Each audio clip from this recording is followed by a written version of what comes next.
अब वो कमलनाथ जी लंबे समय तक सांसद रहे हैं और अब लोगों का भरोसा उनसे उठ गया है। लोकसभा चुनाव में भी वो हारे और विधानसभा में भी हारे, इससे बड़ा प्रमाण और क्या चाहिए। 3 बाई इलेक्शन और होने हैं, उसको लेकर कैसे? उसमें भी अच्छी जीत होगी। तो देखिए, डिप्टी सीएम राजीव शुक्ल जी है साफ तौर पर ये कह रहे हैं कि ये बड़ी जीत जो है वो भाजपा की है और आने वाले चुनाव में भी बीजेपी की जीत होगी। कैमरामैन मनीष सगर के साथ शैलेंद्र सिंह, न्यूज़ 18 भोपाल।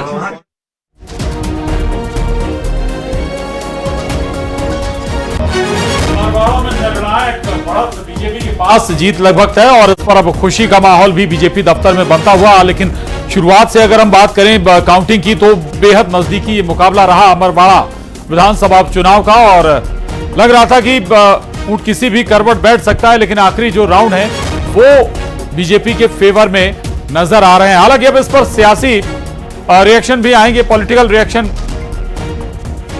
तो 3252 वोट से अमरवाड़ा में जीत हुई है कमलेश शाह की, बीजेपी उम्मीदवार कमलेश शाह जिन्होंने जीत दर्ज की है अमरवाड़ा में।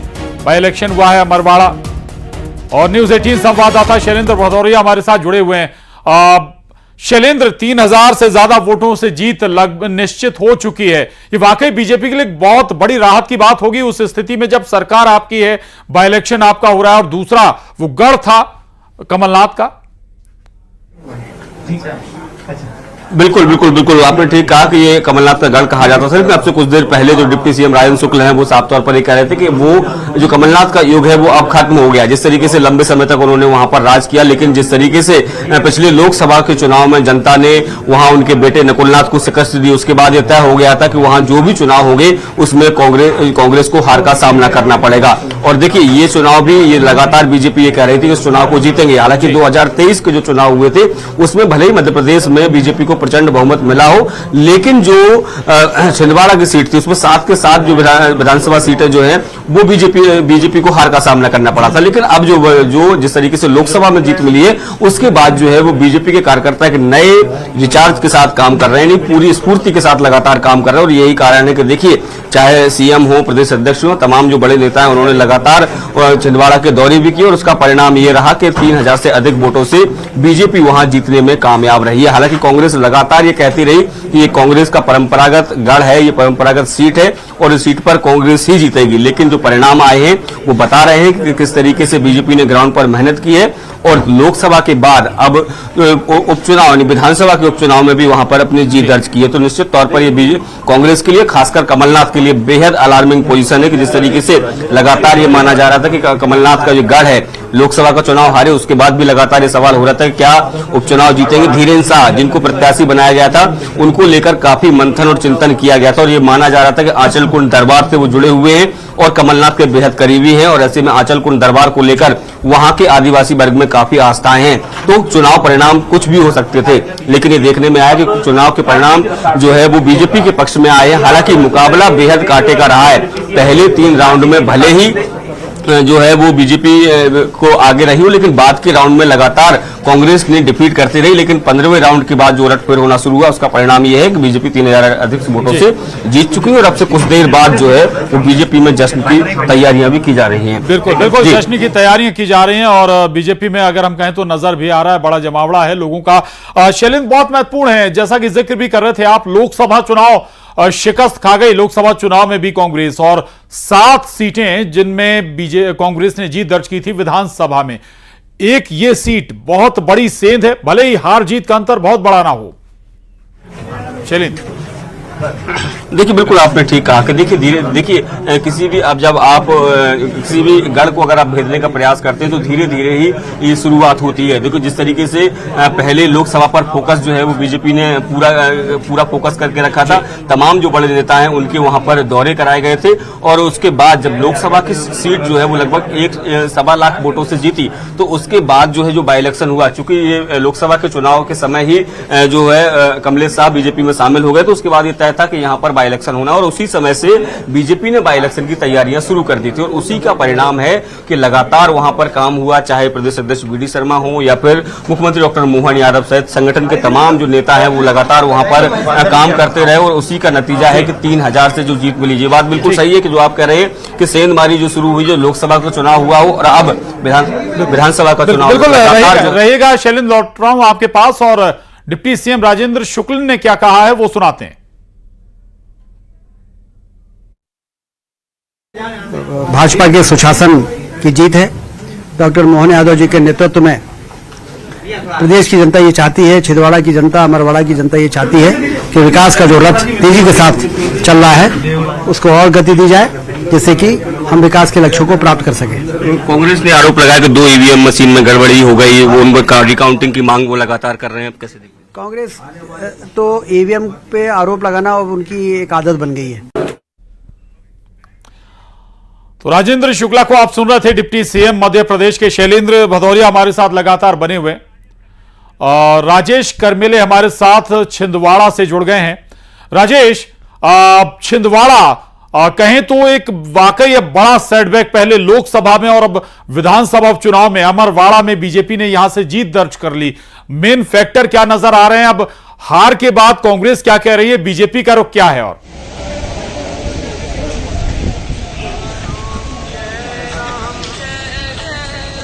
जी ये देखिए, ये जो जीत हुई है, ये जी, हेलो, जी आपकी आवाज आ रही है, बोलिए। ये जो अभी आंकड़े आए हैं जीत के, ये फिलहाल अनौपचारिक है, इसकी घोषणा अभी होनी शेष है। हालांकि बात सारी स्पष्ट हो चुकी है कि बीजेपी यहां से जीत दर्ज करा चुकी है।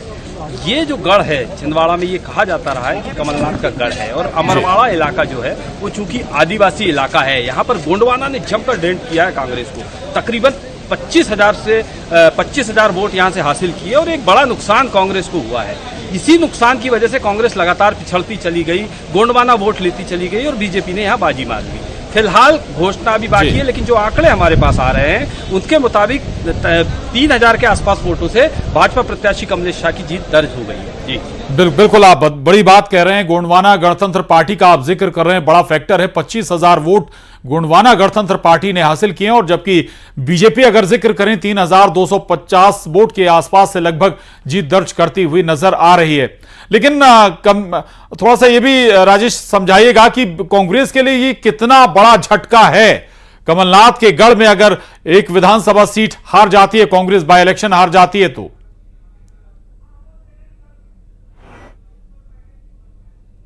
इसको है, इसके पहले लोकसभा चुनाव में बीजेपी ने झटका दिया, लोकसभा चुनाव में पराजय का मुंह देखना पड़ा। अब ये विधानसभा उपचुनाव में कांग्रेस ने पूरा जोर लगाया था, यहाँ पर कांग्रेस के प्रदेश अध्यक्ष ने कैंप किया था, पूरी ताकत झोंकी थी, बावजूद इसके यहाँ पर कांग्रेस को सफलता नहीं मिली। प्रत्याशी भी ऐसा सेलेक्ट किया था जो धार्मिक तौर पे महत्व रखता है। कांटे का मुकाबला था, कांग्रेस को पूरी उम्मीद थी कि जीत दर्ज कर लेंगे, लेकिन नतीजे आते आते वो पिछड़ गई और हार का सामना करना पड़ा। ये निश्चित तौर पे कांग्रेस को एक बार सोच का विषय हो जाएगा कांग्रेस के लिए कि आखिर ऐसा क्यों हो रहा है। जो छिंदवाड़ा में लंबे समय से कांग्रेस जीत दर्ज कराते आ रही है, वहां एकाएक लोकसभा और विधानसभा चुनाव में आखिर क्यों उसे पराजय का सामना करना पड़ा है। जी और हमारे साथ इस वक्त बात करने के लिए राकेश प्रजापति जी बीजेपी से जुड़ रहे हैं, अभिनव बरौलिया जी कांग्रेस से जुड़ रहे हैं और शर्मन नगेले जी वरिष्ठ पत्रकार हमारे साथ इस वक्त मौजूद हैं।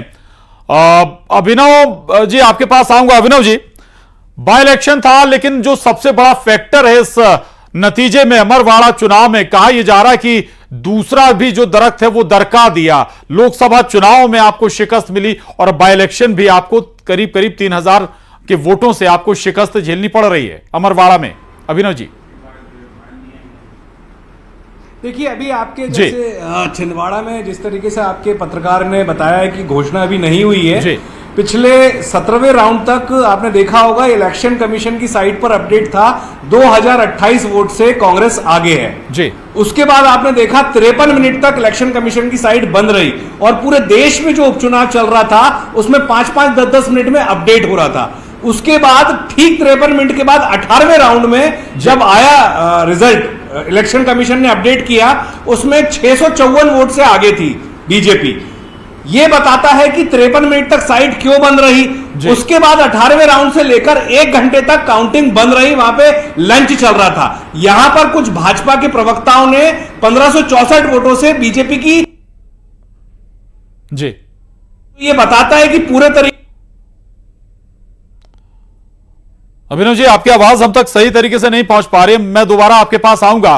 राकेश प्रजापति जी, इशारा आप समझ गए होंगे भाई, एडमिनिस्ट्रेशन आपका है, सरकार आपकी है, जिला प्रशासन आपका है, आपने 50 मिनट क्या खेल कर दिया? प्रशांत जी, सबसे पहले तो मैं आपको दुरुस्त कर, मैं कोई भारतीय जनता पार्टी या कांग्रेस का नुमाइंदा नहीं हूँ, मैं एक जर्नलिस्ट हूँ। चलिए ओके, माफी चाहूंगा राकेश जी, माफी चाहूंगा जी। जी जी जी, ये देखिए, जैसा कि हम लोग देखते आ रहे हैं कि ये बाई इलेक्शन जो भी होता है, इसके नतीजे बड़े अप्रत्याशित नतीजे आते हैं। और जहां भी जिस भी राज्य के अंदर ये चुनाव होते हैं, तो उसकी प्रदेश सरकार का और प्रशासन का एक तरीके से सहयोग मिलता है जी। और उसके चलते ये नतीजे लगभग अप्रत्याशित से नजर आते हैं। यहाँ पर भारतीय, जहां तक अपन बात उसकी चुनाव की करें, तो भारतीय जनता पार्टी बीजेपी जीती है, इसका मतलब है चुनाव को लूटा गया है। और मैं मानता हूँ जो प्रशासन की हठधर्मिता रहती है वो जनता देखे समझे, और जिस तरीके से प्रशासनिक कर्मचारी और अधिकारियों को पॉलिटिसाइज किया जा रहा है, ये लोकतंत्र के लिए खतरा है। लेकिन बीजेपी कह रही थी हम पहले से आश्वस्त थे, हमारी मेहनत थी। कोई बात नहीं, वो उनका काम है, कह सकते हैं, पर असल बात तो ये भी है। और फिर अल्टीमेटली चूंकि अभी रिजल्ट आया है तो हम समझेंगे क्या हुआ। पर चुनाव दौरान ही कलेक्टर की भूमिका, प्रशासन की भूमिका, कर्मचारियों का भूमिका, आंगनवाड़ी कार्यकर्ताओं की भूमिका, पटवारी जो सेक्रेटरी होता है पंचायत, उनकी भूमिका पर कई बार सवाल और बयान हमने दिए हैं। तो मोटे तौर पे जो पॉलिटिसाइज प्रशासन को किया जाना, ये लोकतंत्र के और प्रदेश के दोनों के हित में नहीं है। तो जीतू पटवारी को आप सुन रहे थे, उनका मानना है कि इस जीत में गड़बड़ झाला है और प्रशासन को पॉलिटिसाइज कर दिया गया। राजेश कर्मिले हमारे साथ छिंदवाड़ा से बने हुए।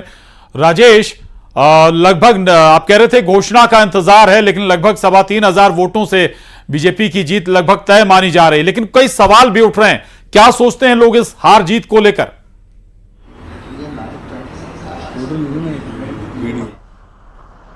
मौजूद हैं शेषराव यादव जी, जिन्होंने कोई कसर नहीं छोड़ी अमरवाड़ा विधानसभा उपचुनाव में, लगातार डटे रहे। इस जीत को लेकर वो क्या सोचते हैं, हम बात करते हैं। चूंकि 2 ईवीएम खराब होने का मामला सामने आया था, आरोप लगाए जा रहे हैं, क्या सोचते हैं यादव जी?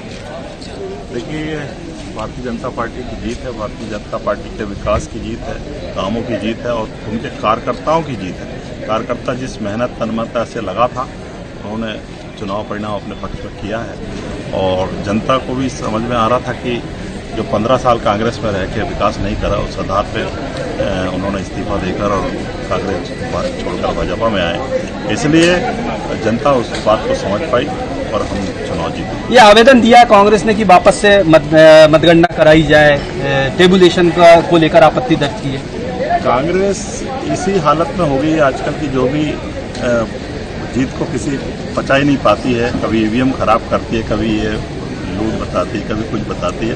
कांग्रेस का अब ऐसा कोई काम बचा नहीं है और कंस्ट्रक्टिव काम करती नहीं। कांग्रेस अपने तरफ देख नहीं रही है, उनसे लोग खिसक रहे हैं, उनके नेता, उनका जनाधार सब कुछ समाप्त हो चुका है मध्य प्रदेश में। कांग्रेस अभी भी लड़ती है, उसका नेचर बन गया लड़ने का। ये देखिए, ये थे जिला भाजपा अध्यक्ष जिनका साफ तौर पे कहना। देखिए, हमारे साथ कांग्रेस से बीजेपी में आए वो नेता भी शामिल हैं जो पूर्व विधायक रह चुके हैं, चौधरी गंभीर सिंह। ये क्या सोचते हैं, कैसे कांग्रेस को डेंट किया है इन लोगों ने और गोंडवाना ने, क्या सोचते हैं? देखिए, अमरवाड़ा का जो चुनाव हुआ है, ये बड़ी टसल जरूर रही, पर भारतीय जनता पार्टी के कार्यकर्ता और वहाँ की जो पब्लिक है, जो जनता है, उन्होंने भारतीय जनता पार्टी को स्वीकार ठीक है राजेश जी। राजेश, मैं लौटूंगा आपके पास, महत्वपूर्ण बात आप लोगों से कर रहे हैं और हमारे साथ कुछ खास मेहमान भी बने हुए, उनके पास एक बार फिर चलेंगे। शर्मा जी, ये हार या जीत एक वोट से भी हो, लेकिन हार जीत होती है। अब इसमें तमाम किंतु परंतु लगाए जा सकते हैं। एक फैक्टर यह भी आ रहा है कि गोंडवाना गणतंत्र पार्टी ने 25,000 वोट हासिल किए हैं, बड़ा फैक्टर है ये। शर्मा जी, देखिए प्रशांत जी, आपके चैनल पर मैंने कुछ दिन पहले कहा था कि अमरवाड़ा का जो उपचुनाव हो रहा है उसमें जीजीपी यदि किसी के वोट काटेगा तो कांग्रेस पार्टी के काटेगा, और इसी के कारण कांग्रेस पार्टी के उम्मीदवार की पराजय हो गई और करीब 7-8 हजार के लगभग जो निर्दलीय और नोटा को वोट मिल गए हैं। यदि जीजीपी को कमलनाथ जी और कांग्रेस पार्टी मैनेज कर लेती तो कांग्रेस पार्टी वो उपचुनाव जीत जाती। हालांकि ये बात का विषय है, लेकिन जिस प्रकार से मध्य प्रदेश के मुख्यमंत्री डॉक्टर मोहन यादव, मध्य प्रदेश भाजपा के अध्यक्ष बीडी शर्मा और उनके संगठन ने जो वहां पे व्यू रचना की, जो रणनीति बनाई, जो पूरे एक जगह उनके दौरे हुए हैं और पूरे विधानसभा क्षेत्र जिले में वो उन्होंने डेरा डाल लिया और उसका नतीजा ये हुआ कि वो चुनाव जीत गई है बीजेपी का उम्मीदवार। तो देखिए, हालांकि ये चुनाव ऐसे कोई बहुत उपचुनाव है, कोई बहुत फर्क नहीं पड़ता क्योंकि बीजेपी के पास तो बहुत प्रचंड बहुमत है और कांग्रेस के लिए खोने के लिए कुछ था नहीं, और वो भी कुछ एक सीट निकालने से कुछ हो जाता। लेकिन कहीं हार जाती भारतीय जनता पार्टी तो उनको समीक्षा करने का एक वो रहता और आत्ममंथन करने का, और पार्टी में संदेश ठीक नहीं जाता। अभी चुनाव जीतने से मैसेज चला गया है कि भारतीय जनता पार्टी की जो रीतियां हैं, जो नीतियां हैं, जो योजनाएं हैं, डॉक्टर मोहन यादव जी के जो संकल्प हैं वो राज्य में पूरे हो रहे हैं, वेलफेयर के काम चल रहे हैं, और इसीलिए मध्य प्रदेश का मतदाता उनको वोट कर रहा है। लोकसभा चुनाव में वोट किए, उपचुनाव में भी वोट किया, ये बीजेपी के लिए एक शुभ संकेत है। हालांकि यदि देशव्यापी उसके निर्णय देखें उपचुनाव के तो वो अलग उसके नजर आते हैं, लेकिन मध्य प्रदेश में चुनाव जीतना ये मोहन यादव जी के लिए और बीडी शर्मा जी के लिए अच्छा संकेत है और ये होगा। जी मैं आ रहा हूं सर, बड़ी बात आपने कही। अभिनव बरौलिया जी, ये वाकई जो नैरेटिव शायद आपके फेवर में सेट होता अगर कांग्रेस जीतती, वो अलग फैक्टर है कि भाई गोंडवाना गणतंत्र पार्टी ने कितने वोट ले लिए, आप कितने वोटों से हारे, लेकिन इससे एक मैसेज तो चला गया कि भाई जनता फेवर में है बीजेपी सरकार के। अभिनव जी,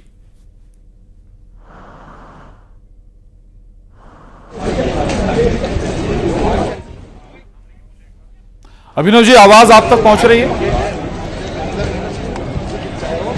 चलिए राकेश प्रजापति जी के पास चलूंगा। राकेश जी, वाकई जो बात यहां पर सरमन जी ने उठाई कि भाई एक मैसेज तो कन्वे हो रहा है, और इससे अगर आप 2 वोट से भी हार जाते, 10 वोट से भी हार जाते, तो शायद ये परसेप्शन बनता कि नीतियां जो मोहन सरकार की हैं उससे जनता खुश नहीं है। मैं सरवन जी की बात से सहमत हूं कि जैसा कि शुरू से बीते 5 वर्षों से भारतीय जनता पार्टी का टारगेट रहा है कि जो वोट बैंक उनसे पिछड़ गया है या छूटा रह गया था, आदिवासी और दलित वोट बैंक, उसको किस तरीके से उनके ऊपर सेंध लगाना है। इससे इस चुनाव में उन्होंने इस बात को और पूरी मेहनत, पूरी शिद्दत के साथ ये चुनाव लड़ा और उसमें इनको एक कामयाबी मिल गई।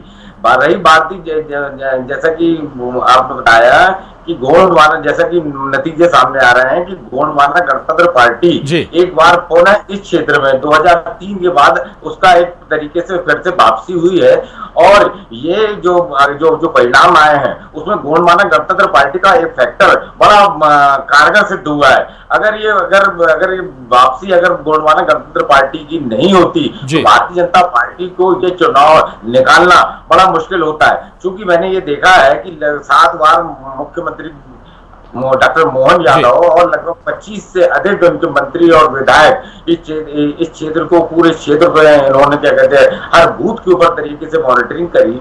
वहां के प्रत्याशी अपने चाहे बूथ मैनेजमेंट जो उनका जो रहा वो बहुत बेहतरीन तरीके से रहा।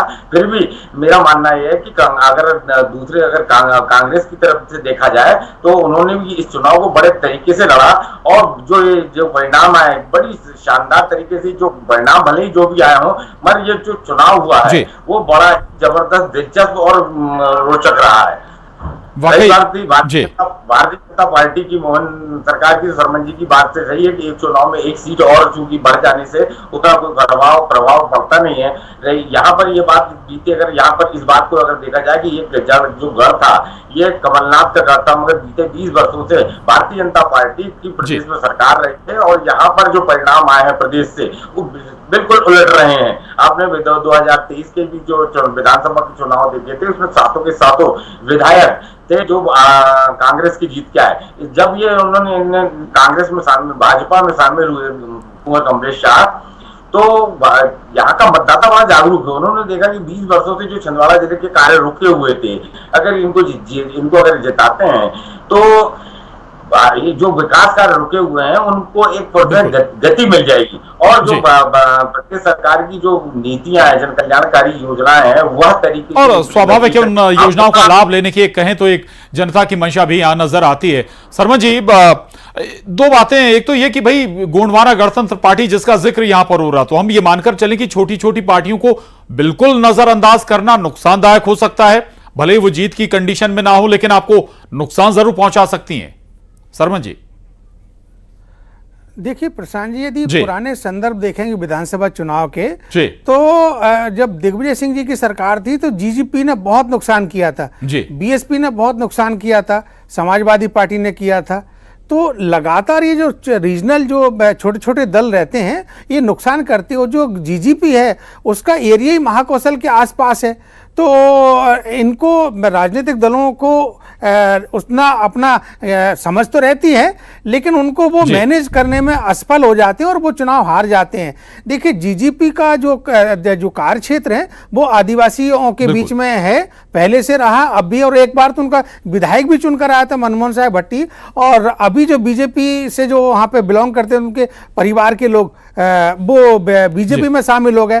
आप देखिए कि राजस्थान की एक पार्टी आदिवासी भारत पार्टी वो जी बिल्कुल। शर्मा जी मैं लौट रहा हूँ आपके पास, ये तस्वीरें इस वक्त बीजेपी दफ्तर की, भोपाल बीजेपी दफ्तर से, जहां ढोल नगाड़ों के साथ जश्न मनाया जा रहा है। ये अमरवाड़ा सीट बीजेपी के लिए महज एक उपचुनाव नहीं है बल्कि एक बड़ा परसेप्शन बनाने का जरिया भी है, नैरेटिव सेट करने का जरिया भी है कि आखिर कैसे, देखिए आप जो मध्य प्रदेश के कांग्रेस के सबसे बड़े नेताओं में से एक कमलनाथ, उनके गढ़ को कैसे दरका दिया है या कैसे उनके गढ़ में सेंध लगा दी है। 7 विधानसभा सीटों में, दरअसल विधानसभा चुनाव में सभी 7 सीटें कांग्रेस ने अपने नाम की थी, जबकि बीजेपी ने मध्य प्रदेश में बम्पर जीत हासिल की थी। लेकिन बाय इलेक्शन अमरवाड़ा में जब हुआ तो कमलेश शाह जो कि कांग्रेस छोड़ बीजेपी में आए थे, उन्होंने जीत हासिल की है। करीब 3000 वोटों से ज्यादा से वोटों से ये जीत बीजेपी के खाते में जाती हुई नजर आ रही है। और तस्वीरों में आपको दोनों डिप्टी सीएम इस वक्त नजर आ रहे होंगे और जीत का जश्न मनाने के लिए बीजेपी संगठन से लेकर सत्ता के शीर्ष पर बैठे नुमाइंदे भी, चेहरे भी पहुंचे हैं इस जीत में शिरकत करने के लिए, जीत के जश्न में शिरकत करने के लिए। तो ये बीजेपी के लिए वाकई एक बड़ा, कहें बड़ी सफलता कहें या मॉरल बूस्ट करने वाला कहें बीजेपी कार्यकर्ताओं में कि नहीं, छिंदवाड़ा में भी और मजबूत बीजेपी हो सकती है। लोकसभा चुनाव में तो जीत हासिल की ही, हालांकि अगर इसके थोड़े से नेपथ्य में आप जाएं, थोड़े से और पीछे जाएं आप, तो लोकसभा चुनाव में लगातार खुद डॉक्टर मोहन यादव लगातार दौरे कर रहे थे, लगातार रोड शो कर रहे थे छिंदवाड़ा के। उन्होंने बड़ी संख्या में दौरे किए लोकसभा चुनाव से पहले, और जिस तरह का आम जनता का रुख रहा वो लोकसभा चुनाव में नजर भी आया। आखिरकार लोकसभा चुनाव में बीजेपी को छिंदवाड़ा में भी जीत मिली, और संभव है कि यही जो भरोसा था, न केवल भरोसा बल्कि कहें कॉन्फिडेंस, वो कॉन्फिडेंस विधानसभा चुनाव में भी बीजेपी का नजर आ रहा था। और उसी तरीके से एक बाय इलेक्शन के लिए भी खुद बड़े नेता, तमाम जो बड़ी लीडरशिप थी वो अमरवाड़ा में चुनाव प्रचार में जुटी हुई थी। डॉक्टर मोहन यादव भी लगातार प्रचार कर रहे थे और उस प्रचार का, रणनीति का, जमीन पर रणनीति बनाने का फायदा भी बीजेपी को मिलता हुआ नजर आया है।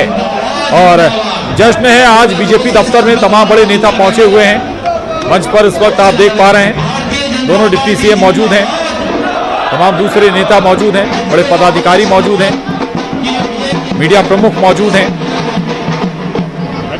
और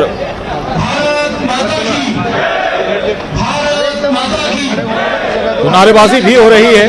और संभव है जल्दी कुछ और बड़े चेहरे भी इस जीत के जश्न में शिरकत करते नजर आए। डिप्टी सीएम राजेंद्र शुक्ला, भोपाल विधायक, साथ ही मीडिया प्रमुख आशीष अग्रवाल, तमाम जो बड़े चेहरे हैं वो अब आपको इस वक्त नजर आ रहे हैं। बीजेपी दफ्तर में ढोल नगाड़ों के साथ जश्न मनाया जा रहा है, नाच गाकर अपनी खुशी का इजहार कर रहे हैं बीजेपी कार्यकर्ता और नेता। ये देखिए आप, ये बीजेपी दफ्तर की तस्वीरें हैं और स्वाभाविक है ये उत्साह।